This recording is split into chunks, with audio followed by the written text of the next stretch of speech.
Okay, and we are live. Hi, everyone. Thank you so much for joining us for another book reading club session. So for this session, we're going to have Nicolas with us again. Hey, Nicolas, how's it going? Hi, how are you? Fine, thank you so much. So this is going to be the second part of the book reading club session with Nicolas and his book, Integration Testing from the Trenches.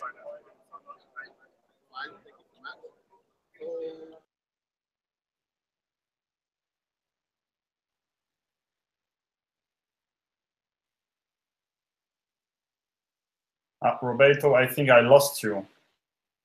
Sorry, I was having a couple of technical issues over here. Anyway, those are fixed. So as I was saying, we have the second part of the session with Nicolas with his book, Integration Testing from the Trenches. And before we start, I would like to tell you guys that are watching is that you can join us on the Slack channel. If you go to virtualjug.com, you're able to see a link over there. Join us on the Slack channel. There is a channel called the Book Reading Club. You're able to join it, and please use that channel to post any questions to us, and we'll be happy to relay them back to Nicolas. So a couple of introductions here. So I'm Roberto, work for Tommy Tribe, and I run the Book Reading Club with Ivan here, my partner, which is right next to us. Hey, I'm Ivan, and I'm from the Bulgarian Juk, working for a small company in Bulgaria. And I'm happy to work together with Roberto and with Nicolas tonight for this second part of his wonderful book about integration testing. And another interesting thing is that we're actually doing this session live from Devox. Unfortunately, Nicolas cannot join us here, but me and Ivan are here in the conference, one of the biggest Java conferences in Europe, held in Belgian Antwerp.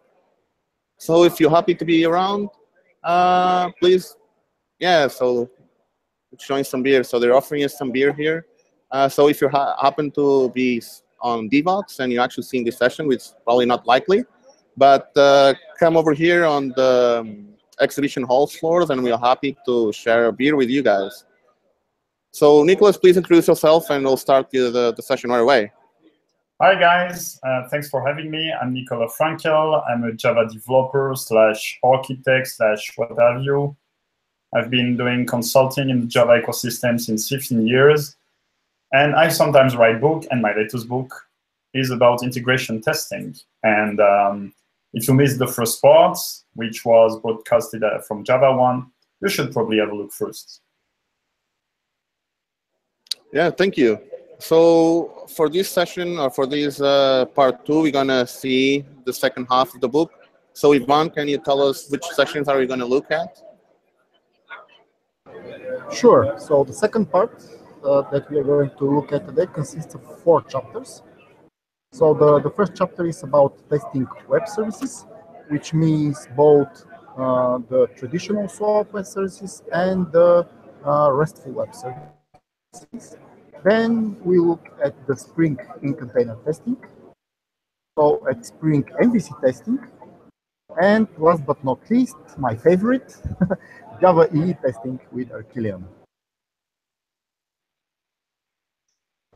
And I would be pretty happy to relay your questions to Nicolas. Of course, with Roberto, we have prepared quite a few. This session is mostly for you guys on the channel and not for us. Yeah, so while we wait for the audience to come up with the first few questions, I'll open up with our own first question. So Ivan, can you please proceed? Right away, we go to the web services testing. What you started with web services, of course, RESTful web services, the so-called Spark micro web framework library. It should not be confused with the Spark streaming, Apache Spark streaming library. So it's Spark micro web framework library. Can you tell us more about it? And I got the impression from your book that it is just for mocking the server part of of the system, and thus used to only test the REST clients and not really the server part. Yeah, so basically, your application, as we saw in the first part, your application is dependent on many infrastructure resources. Some of them might be the database, and well, today it's very hard not to be dependent on any web service. Web services, basically, they can be like separated into the old legacy SOAP web services, which still exist, and the new REST approach, RESTful at least. So if you want to test your application, like with a database, again, it's the same. You can like cut your system and the tests at the component which access the data and then like stop data, or you can let your real component access something outside.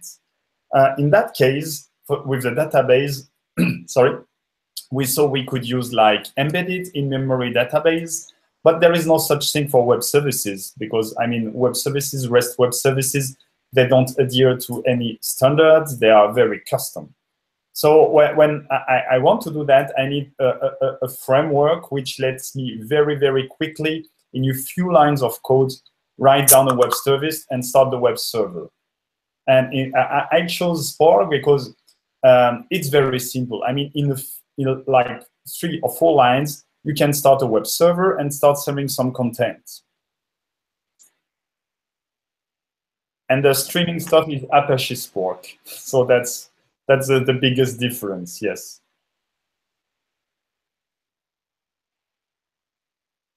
Okay, great. So it's basically mocking the web server. Yes. It's mocking the well, I would prefer to say stopping. I would say faking exactly would be the right words, because we saw last session there were like mocks, stops, and fakes. So it's faking stuff because it can be used. It's a real stuff. Huh? It's a real web server and it serves real data. So yeah, you want to fake your dependency outside. Okay, got it. No questions in the Slack channel, guys. Join us on Slack on the book club channel and ask your questions there. Because otherwise, you'll have to wait to listen to me asking my questions, which might not be that interesting to you. So, sticking around with my questions. Next one is about the classical web services, the SWAP web services. And there we have the SWAP UI tool, which seems like a very powerful tool. And if I remember correctly, tight integration with some of the IDEs. I remember NetBeans, at least. It seems that it needs a huge upfront configuration and management. Right. So I have to prepare there the responses, the requests, and so on. So can you explain it? Is it possible whether I can integrate it in a continuous integration setup, such as running Jenkins on its own server against those configurations? Yes, many people who are like want to test SOAP UI, SOAP web services. They use SOAP UI, and there is a whole IDE around SOAP UI. It's really great, but of course, if you are a developer, if you want to run stuff in an automated way, you need to write some code. So basically, in that case, what you need to do is that you need to prepare everything into the SOAP UI IDE. You save your project in an XML file, which is made for that. And then there is something that not many people know about. There is an API around SOAP UI. So basically, SOAP UI, it's just a library, a jar, and then you can load your XML and do exactly what you did in the IDE, but using just Java or any JVM-based language codes. To be honest, it's not trivial. It requires a lot of preparation. So if you can, if you don't need fancy stuff, you can serve like a SOAP file already with Spark. However, I'm afraid that many testers would want to go beyond that and test something more generic, or have more leeway in their usage. So in that case, the thing that I found is SoapUI, and it works. But as you said, it requires a lot of preparation work. It requires a lot of time. It's not very maintainable, because every time you need to change something, you need to get back to the SoapUI IDE, change the project again, and stuff. But at least it works. Now the question is whether you are dependent on software service in your applications, and that's only you can answer. If you have other ways of faking a SOAP web server, I would be very happy to know about them, because honestly, I didn't find anything else. And most probably you won't find, because all the cool kids write RESTful web services now, not anymore swap web services. So nobody is going to develop something from scratch, I believe. Yeah, you probably are right. But let's not forget about the poor developers who are stuck in legacy applications, on banking systems, and so on and so forth. So we must think about them too.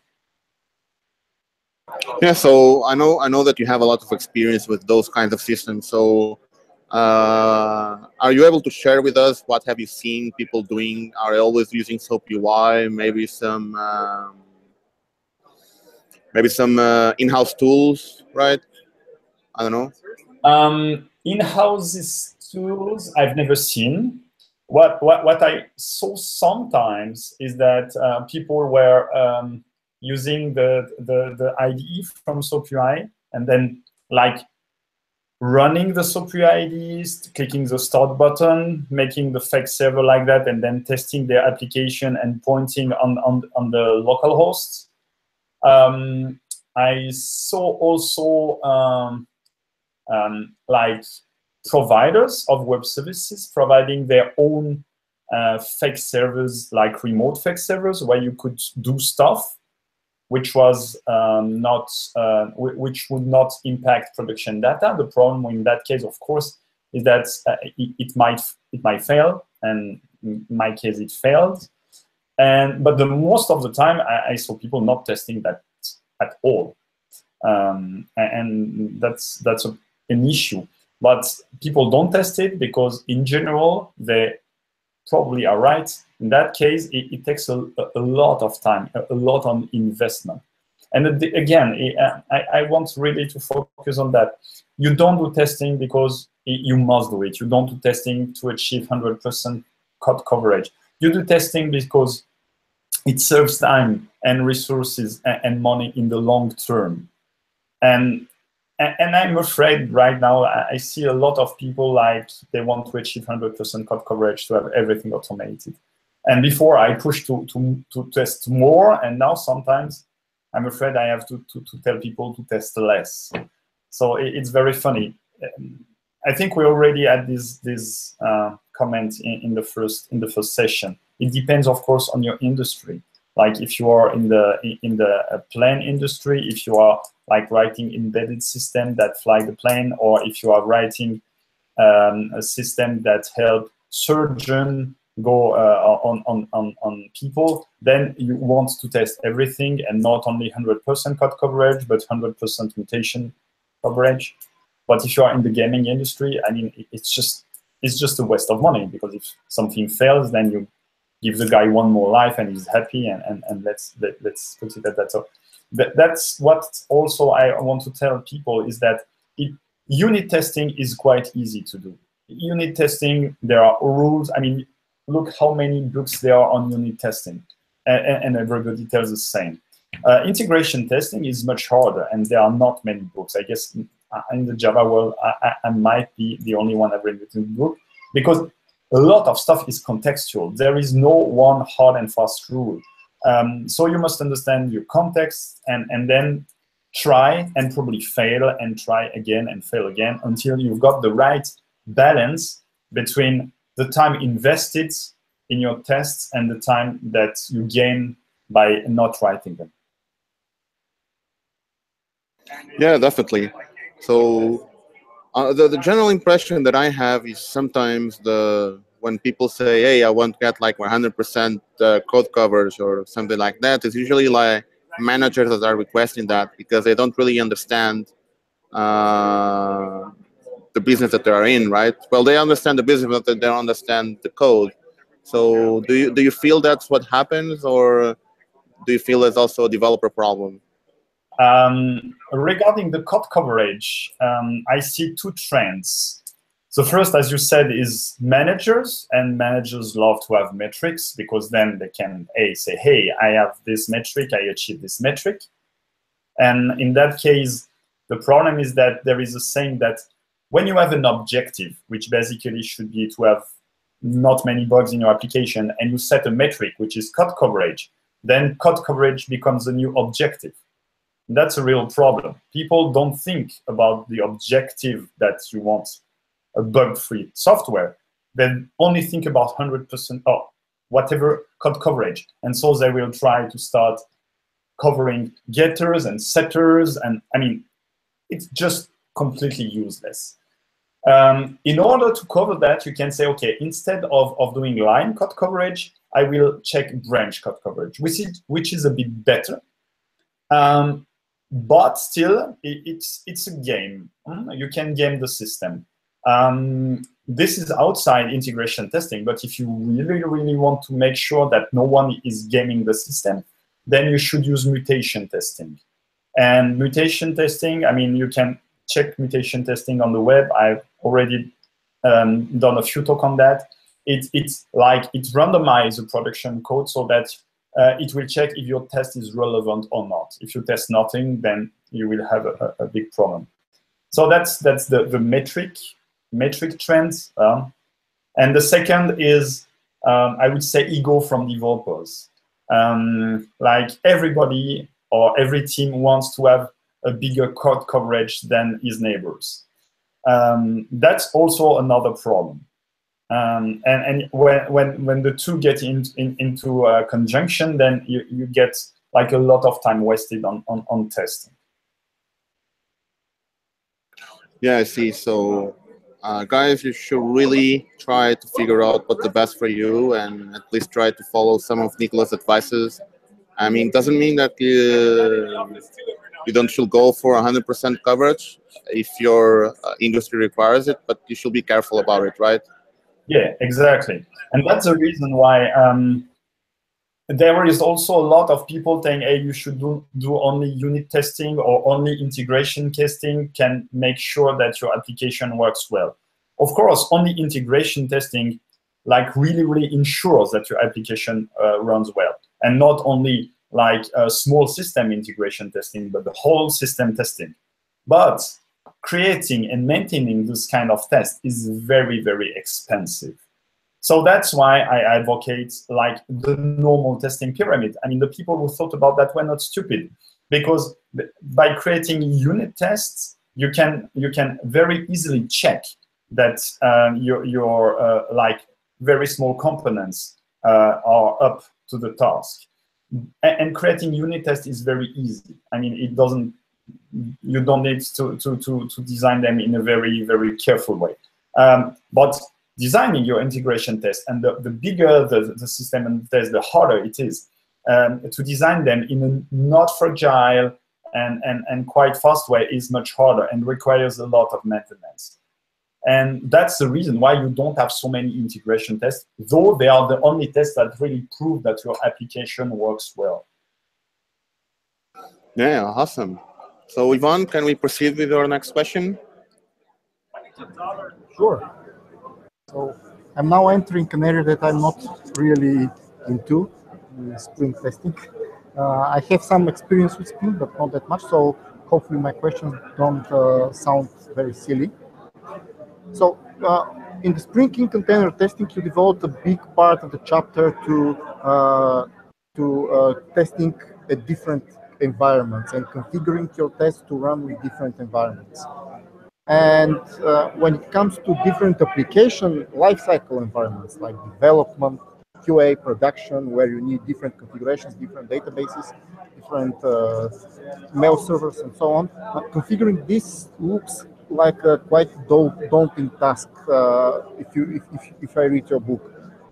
And I remember, I'm not sure about it, that's correct, but I remember that in the context of Spring Boot and Spring 4, it became much easier. Isn't it like that? And if yes, could you please explain us with a few quick examples? How can I do this environment testing in? Sure. So basically, when I wrote the book, Spring Boot was just starting. So I preferred, because it was, I mean, perhaps not very stable or mature, or I prefer to let it out. But now that we talk about that, yes, now if you have Spring Boot, you can use like different kind of application properties file, and one application property per profile. And so you could have like a dev profile, you could have a QA profile, and then a production profile. And then you activate them like you activate normal profiles or default one. And you could have everything into your components and deliver it so that the software itself doesn't change, just like a Docker image, because you have configuration for every environment in the artifact, and then you activate it per environment.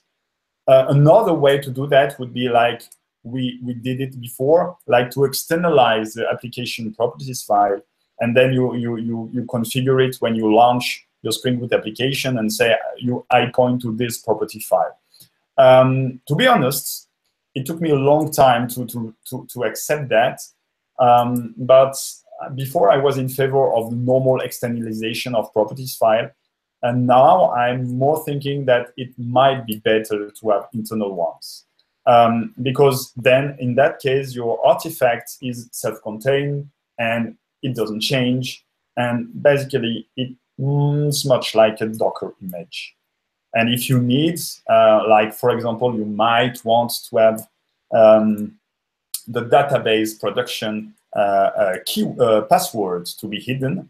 In that case, it's still possible to just like externalize those or pass them on the command line when you need. So, but the bulk, you can really put everything into the archive, in my opinion. At least that works for me. Yeah, I mean, I'm not sure about Spring, but I'm definitely 100%, well, 90% sure that it probably support that, where you have like these property files inside the jars that then you're still able to somehow configure them from the outside, right? Or don't they support that? Yeah, again, if you have them inside, for example, if you are using like standard Spring in the Java context, you want to connect to your database to a definite connection pool in the GNDI tree. Probably you don't want to change it from environment to environment. That's not really a good idea. Probably it will be the same. Or if you don't use a connection pool, if you connect directly to the database, again, that's your problem. The URL, it's not something very mysterious. It's not, why should you hide it? You can put that in the property. What you really want to externalize is really sensitive stuff. Like, for example, as I said, the login and password to the production database. In that case, it might make sense to externalize them. But in general, the bulk can be just inside the container. Yeah, see, I'm actually wondering about that because on one of the latest demos that I had to work on, when basically, especially on the microservices world, where sometimes you have the services covered, but another times you hard code the host to connect to something, right? And that's something that needs to be externalized, right? Sometimes you're looking at local host, and that's local host, and then when you're putting it on production, that's another address. Yes. So it needs to have a way to change that address dynamically by configuration, so you don't have to like repack everything again in your jar or whatever artifact you're using. That's to why deploy your app. When you launch Spring Boot, when you launch a Spring Boot application, you can pass a profile, and that profile gets activated. So if inside the archive you got like a profile with all the required properties, you say, For example, on localhost, you have a profile localhost, and inside you have a URL with your localhost stuff. And on production, you have another URL. So when you start your application locally, then you can say, I want profile localhost. And when you launch your application in production, you can say profile production, which would be even better is that production would be the default, so that it's very easy for the guy in production to run the stuff, and every other environment has a dedicated profile. That's how I approach stuff. Oh yeah, that makes sense if there is that kind of support on Spring. Yeah, that's awesome. You've got a lot of different ways of configuring in Spring Boot.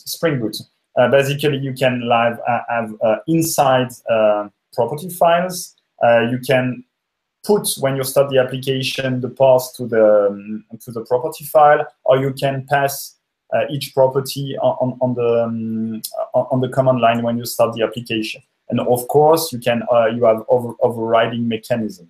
So I guess that every use case is covered. Oh yeah, that's awesome. Okay, Ivan, sorry about that. Can you proceed? Sure. We had for a while Andy Gumbrecht here with us, but he ran away. He's another expert on integration testing, I guess. Oh yeah, he had a session about their Killian. Yeah. So when he comes again, I'll pick him and drag him here and make him ask you questions as well. But before that, let's stay still on the Spring in container testing. And before I ask my question, I would again urge our viewers to join us on Slack and ask us their questions. I'm pretty sure that most of you are Spring experts, much better Spring experts than me.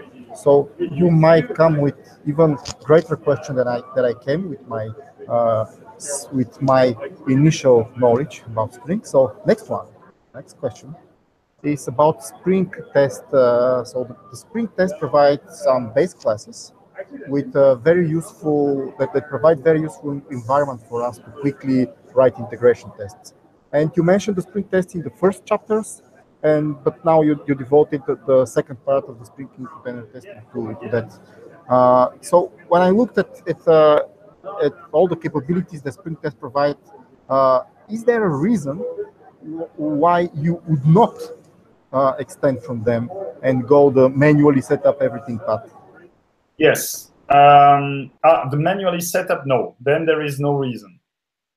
You wouldn't use those classes if you didn't need to test in container. But again, integration testing can be like testing two classes work together or many classes work together.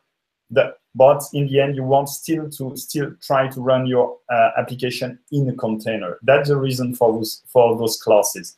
So sorry to interrupt you, but what is the use case in the context of a Spring application that I don't want to test in a container when it comes to integration tests? Because basically, if you have a huge application and you not for every test you want to launch the container, because it takes time. Like for an application server, it takes time to start the container, especially if it's huge. So for some parts of your application, you might want not to run the container and to test like the interaction of some of your classes, but without any injection, only mocking that you do yourself. And those would be considered fast tests. That, in turn, would allow them to run in the tests phase, for example, in Maven, which means that they would be like run at each commit. And in that way, you can have fast tests and very quick feedback, and then you can have like slower tests and a feedback that is not at every commit, but that can run hourly or every 30 minutes. Again, it really depends on your own context. If you read the book about how Google tests software, they have very interesting view on stuff. They don't make differences between a unit test and integration test. They don't care about that. That is interesting. They don't care about the semantics. Because again, for me, an integration test can be very small, like testing two classes together or testing the whole system. what they do is they separate between the time it takes to run the tests. So if I remember, they have like 4 classes of tests. So and the fastest one are your unit tests, blah blah blah, and until they really got the biggest test that tests the whole system, and that takes a very long time to run. So if the Spring containers takes time to boot, because your application is huge, then the feedback you get from it, you cannot get it at every commit, or you will wait a lot.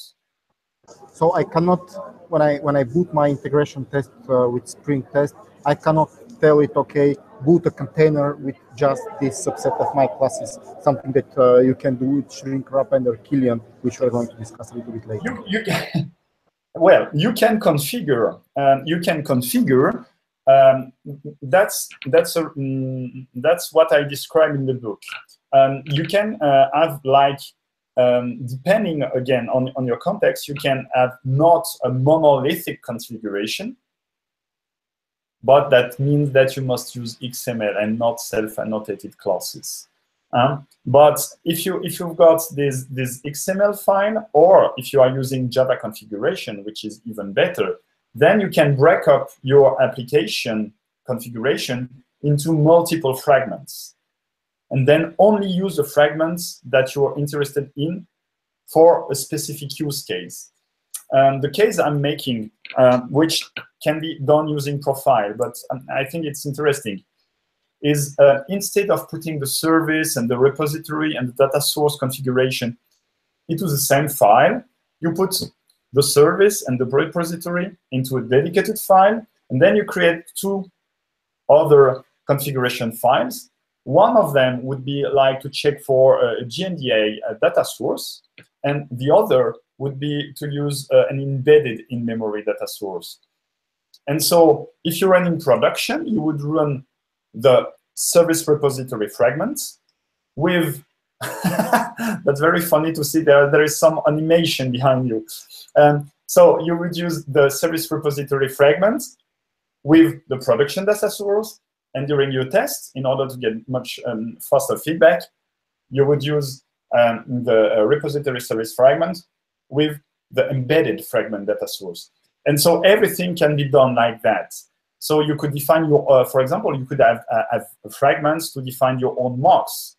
You can use a Mockito inside such fragments. Then again, you can use a Spring container to test the assembly of your components, which must be done, but you can be much faster.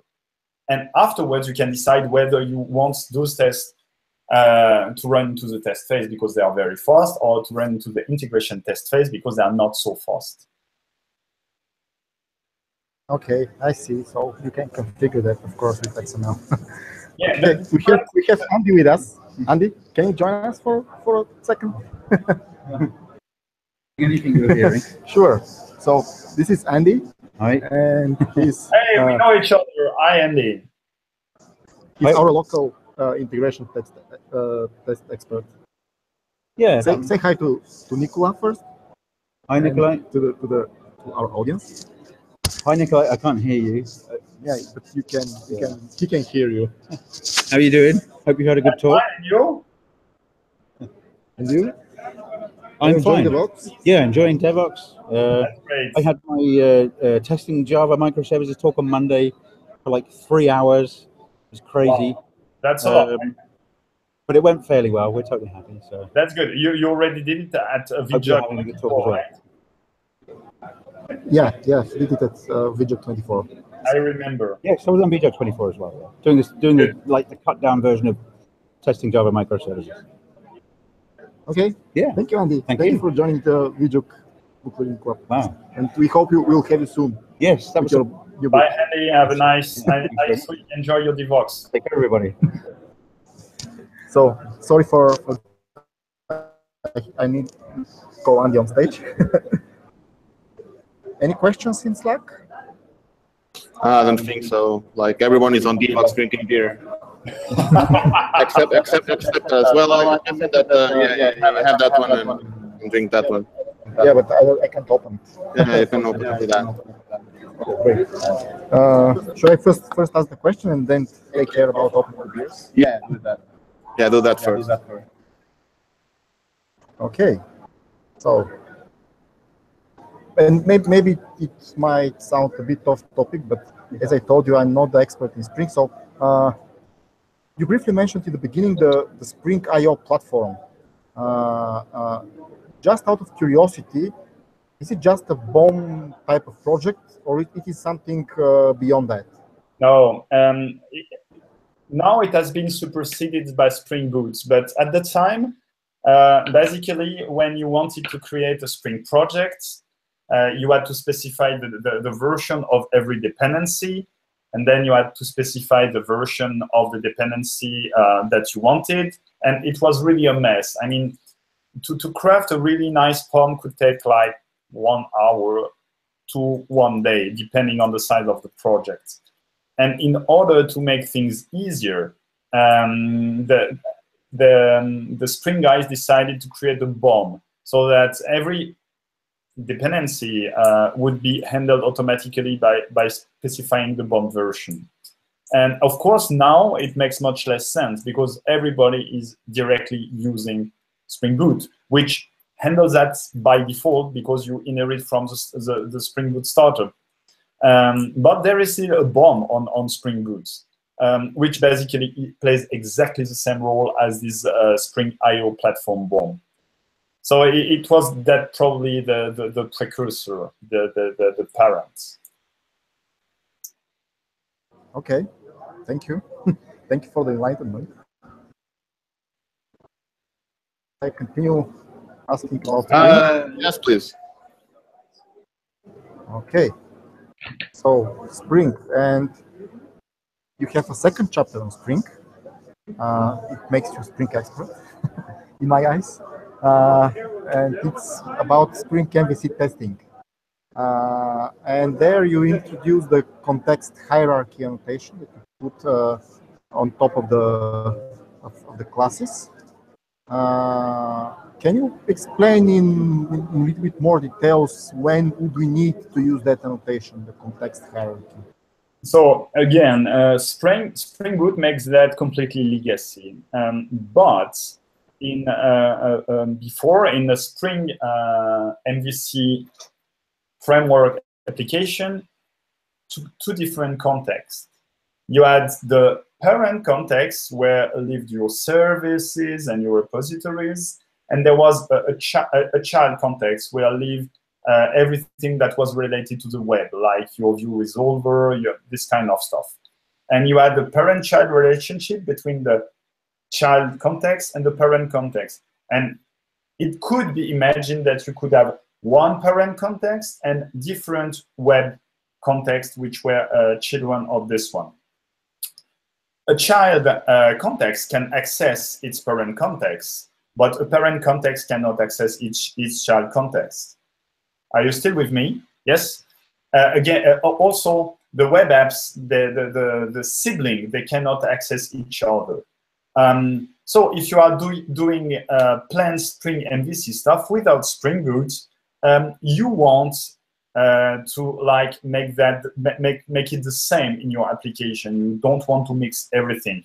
And again, if you have like one parent and many web apps children, perhaps you only want to test with one parent and one child.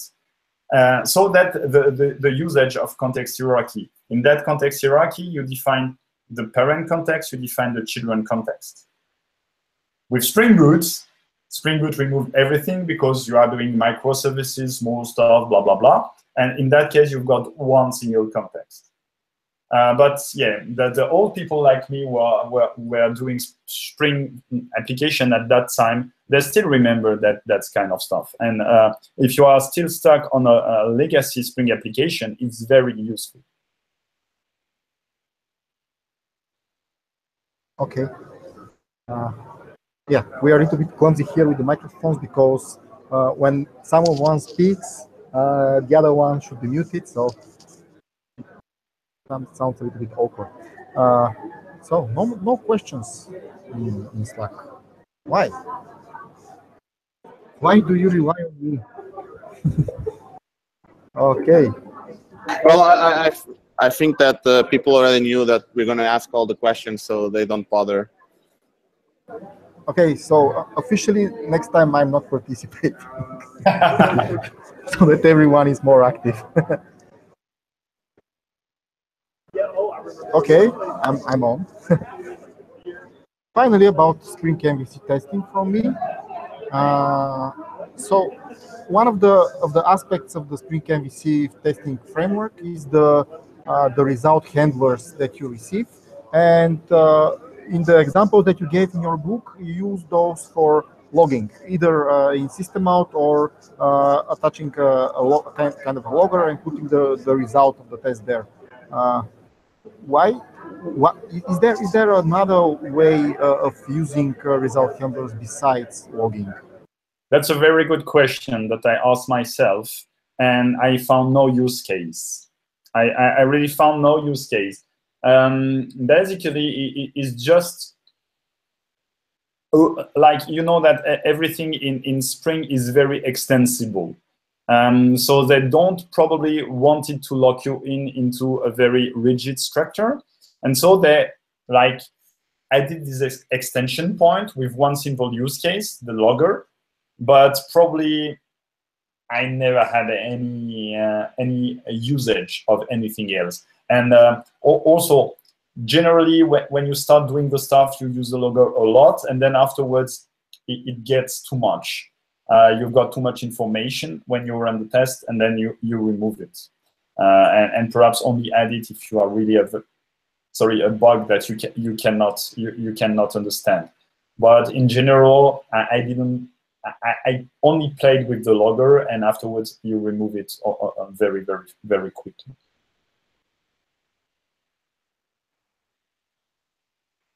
Okay, so unfortunately, anyway, yeah, I've used that the Spring MVC testing framework, the jprime.io site, the site of the conference that we organized from the Bulgarian JUC. It's a Spring Boot site. So yeah, it was not me that decided that, but it was me that wrote all the integration tests with Spring MVC test. And I find it really useful, the Spring MVC testing framework, where you can assert on, and in a pretty easy way, you can assert on result code, then on the parameters, on the body, on whatever is there in the response. On something that is in the request, the session, everything, yeah. Yeah. So it's pretty useful when you write web pages, websites with Spring, and I do recommend using that in your web page. Okay. So you heard me telling some good stuff about Spring. It's recorded. I never said anything bad about Spring. I love Spring, actually. I will use it right now if I have to. I'm not talking about it, but about you. That's fine. That's fine. Cheers. Cheers. I have to do like a nap on Spring right now. Yeah, and maybe using Kotlin. I know that Nicolas gave an awesome presentation with Spring Kotlin in the last JUC 24, right? So check that out, guys. It's on the website. So thanks, Roberto. My pleasure. Okay, and now to my favorite topic of the book. Finally, last but not least, Java EE testing and Killian. And we have our Java EE testing expert here with us, Andy. But the questions comes from me, not from Andy.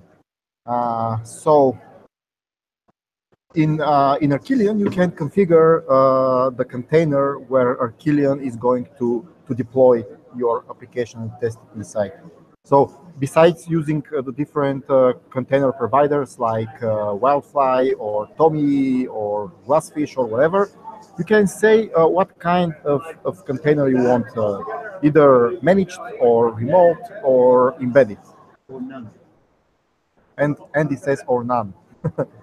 So yeah, there's most of the containers support 3 flavors. For example, Tommy supports the three flavors. Yes. So when you write your integration test with Killian, which flavor would you pick? And yeah, before you tell me it depends, what's the difference, or what kind of container you pick in a different testing environment? Yeah, that's a very good question. So basically, as you summed up, there are 3 different flavors. The first flavor is embedded. And when you use embedded, basically what you are doing is you are running into the same JVM. You are downloading the application server as a dependency. You are unpacking it, and you are running your stuff inside of it. That means that, for example, you have the same system properties as the JVM you are running in, which might or might not be a good thing. The second thing is the remote. So by using remotes, you are not downloading the application server. You are using an already set application server. So you already have installed it, configure it according to what you want, and then you just use it. And the manage is a bit better. Well, it's on top of the remote. It means that you have a life cycle management capabilities, so you can start the server and you can stop the server. That means that, for example, if you have a remote server, you just need the URL, but by using a managed one, you need to access somehow the start script and the stop script, otherwise it won't work. So it all depends on your requirements, really. So yeah, I know it depends, but you have to understand the benefits and the disadvantages. But by using the embedded one, you are completely independent of anything. You are completely independent. But you must think about exactly mimicking the configuration that you will run on. And again, you might run into trouble because of the system properties that are not the same. So, and if you change the system properties inside of your tests, well, it will change the JVM in all. So it might also crash other parts of your tests. You can decide, well, not to be independent and to use, for example, a Docker image that is the exact image of the production or QA system. And in that case, that is much better. But that also means that your automated build depends on another piece. And that in that case, you need also in the build, in the testing stuff, to set up the Docker image at a specific place, if it's not already there. It's possible, but it's more work. And so, as you can see, there are benefits and disadvantages in both solutions. So would you recommend, for example, on a development machine, when I want everything to run quick, maybe I can use an embedded one, and then on a QA environment or on my Jenkins integration server, I run a remote one that mimics pretty closely my productive system properties and database and whatever. Yeah, but that means that in every environment, when you have a remote one, that you need like to invest time and probably money to keep that in shape in every environment. And then the problem is what happens if you have 2 builds on 2 different branches that run into the same container. And this is the kind of stuff that there is no easy answer for. So again, it depends. You understand the benefits, you understand the disadvantage, and then you choose for yourself. That's the reason why integration testing is not easy. It's not an easy topic because there is no black and white answer. So for certain contexts, your setup would run fine, or you could have embedded everywhere and it runs very fine. But if you run embedded, you have a large gap with the real environment that you will run into. So if you want to close the gap, you need to invest time to close the gap. And then you use a remote and have Docker images that you might manage inside of the POM or the build file or outside and have something running every time. Or you could have also have as many Docker images as developers so that they could run concurrently and on their own instance every time.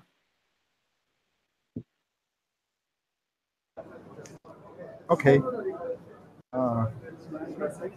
So, should I continue with? Yeah. So, running Killian tests seems to be quite heavy and time-consuming, especially if you want to start the container and stop it at the end. Writing just to check whether dependency injection in your application works, so asserting that the at inject is not null, maybe seems like a bit overhead. So for what types would you typically use Killian? For what types of tests would you typically use Killian? So let me. As you saw, I'm more a Spring guy. So I don't have so much experience in Java applications as you. But my experience in that is that yes, we want it to run in container during our integration test. And if you don't have Killian, I mean, you do everything manually. So my use case was I wanted to make sure that, as you said, the auto-wiring stuff did work out well. Now, there is another very important use case if you are not an app developer, but a product developer. For example, you are SonarCube developer, and you want to make sure that every application server that you support will actually run the stuff. And for that, you need to run on different application server and not only one. So if your customer is not your company itself, but you have external clients, and you support a variety different application server, you want to actually make sure that they work, and then you can run not only different application server, but you can also run a different version of the application server. And for that, Killian is an amazing product because it lets you do that. And for me, really, it's an amazing piece of engineering. And it has been some time since I didn't check it, but you have a lot of extensions. So I know there is Graphene, which lets you run Selenium tests, and there is a whole plugin ecosystem. So if something doesn't exist, you can write your own. And I mean, it's really good stuff, really good stuff. Yeah, if you ask me, of course, there are a lot of extensions to Killian, and you mentioned a few of them. If you ask me, I usually in my projects I use Killian for the so-called client test. So if my project provides some endpoints, some RESTful endpoints, then I usually, the first thing I do with Killian is to test those endpoints as if they would behave in a real world. So deploy my application or actually just deploy the RESTful endpoint with the services that it uses, the entities and so on, and then run from outside of the container, run test and assert that the response is right. Something like you do with Spring MVC test. That's what I usually do first with Killian. Yeah, it's a great use case. Okay, so allow me also to make a few comments around Killian. I mean, I do love Killian. It's a great framework. So over the last months, I had to build like a couple of demo apps for one of the sessions I was doing here on Java 1. And yeah, we were so because it was like a microservice session, we wanted to have like several servers involved. So we had like services running on Tommy, a couple of other servers running on Wildfly, and we wanted to have a couple of other more, but we didn't have much time, so we ended up only using Tommy and Wildfly. And it did work for it, but I do feel, and don't take me wrong, I already had this feedback on some of the Killian guys, which is I do feel that it's our Killian is really hard to set up, and then it's really hard to test for someone that's new on that. So meaning that you need to like import your Killian dependency, then you need to search for the server dependency that supports that server. Then if you want to include some dependencies you have in your project, you still have to add shrink wrap API, then you have to add the shrink wrap implementation. So you have like 4 dependencies right over there. And if you're doing some REST calls, now you still need a REST client, so either include Jersey or whatever other REST client that you have. So you end up like spending a lot of time doing setup, plus you still have to build and package your application manually, right? When you're like doing shrink wrap, like create the war file, whatever, and add the classes over there.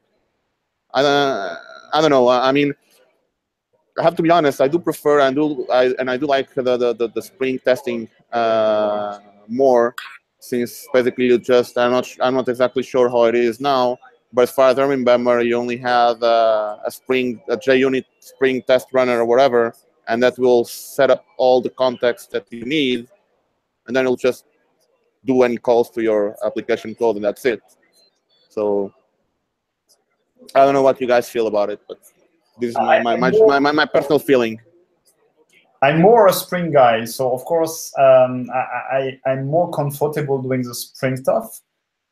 Just a comment: Spring is not so magical like pure Spring, in that you need to point to the configuration file that you want to use. So it's like kind of shrink wrap, but the problem, I mean, the real problem is that in the Java EE world with CDI, everything is part of the context, basically.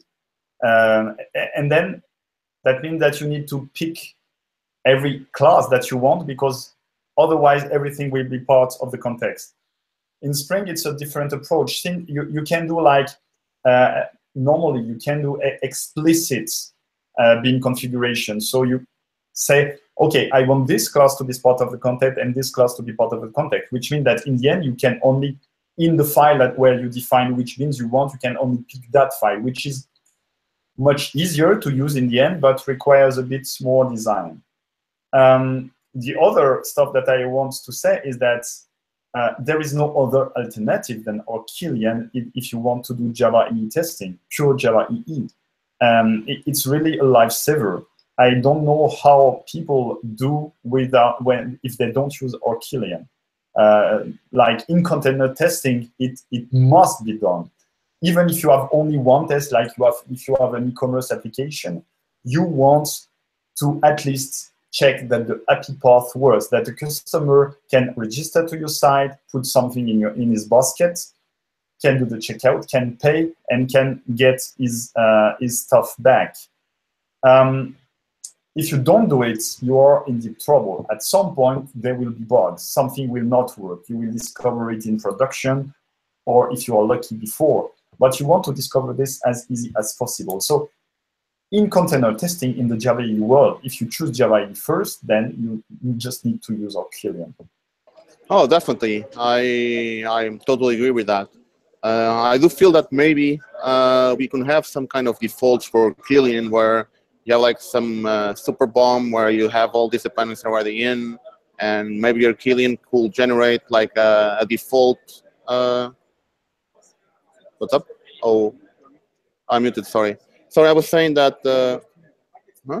No, you were not muted. Oh, sorry. Ivan was saying that I was muted. Sorry about that. Yeah, I was saying that I do feel that we could have something on our Killian that allows us to have like reasonable defaults at start. So you can have all these dependencies that we need already imported into a BOM, and then even our Killian could generate the entire application at first. And then if you really need to specialize, then of course you can say, I just want to include this, and that. That's just my general feeling as well. Yeah, our Killian is at the same level as Spring was before Spring, in my opinion. So you need to think, to design, and to invest a lot of time. But I don't know about this. I mean, I don't know how much rework it would take to achieve what you describe. Of course, it would be much better because the easier it is to set up a framework, whether a testing framework or a library or whatever, yet the more people will use it. So I can only be in favor. Yeah. Yeah, I mean, actually, we are pretty much running out of time. Ivan, do you want to have any other questions or? No, we don't have any time for questions, so maybe we can wrap it up. Just for you to know, it's easy to set up Killian. It's getting easier with the Killian Universe project, and with JBoss Forge, you can easily set up containers and hide all the complexity of setting up your Killian XML. But that's another topic. So yeah, we should wrap it up, and we should say big thank you to Nicolas for being with us in these 2 sessions and for writing this awesome book. And yeah, Roberto? Yeah, I mean, the same words as Ivan said. I mean, thank you so much, Nicolas, for joining us for these 2 sessions. It was great to have you here. We will love to have you back if you write another book. I know that's usually a daunting work, so I'm not sure if you're going to do that again. But if you somehow write another book, please keep in touch with us, and we're happy to have you back. And thank you so much for all the audience that join us. So this is going to be saved on YouTube, so you can watch it later. So for the next book review club, we're going to have a couple of ideas. So stay tuned to the mailing list and the Meetup website or the VJUG website, and we'll announce the next book and the next couple of authors in the next couple of weeks. So stay tuned, and we'll be happy to bring you the book reading club with new books and new authors for you to watch out and ask any questions about the technology that you love. So thank you so much for joining us. Say bye-bye, Nicolas, to all your audience as well. Thanks, guys, for having me. Thanks for the audience to listening to me. I will hang around a bit on the Slack channel, so if you were too shy to ask questions now, you can ask them later, and I will try to answer to the best of my ability. Have a fine and fun week at Devox. Don't drink too many beers, and we'll try. See you soon. Okay. So bye-bye, guys. See you next time.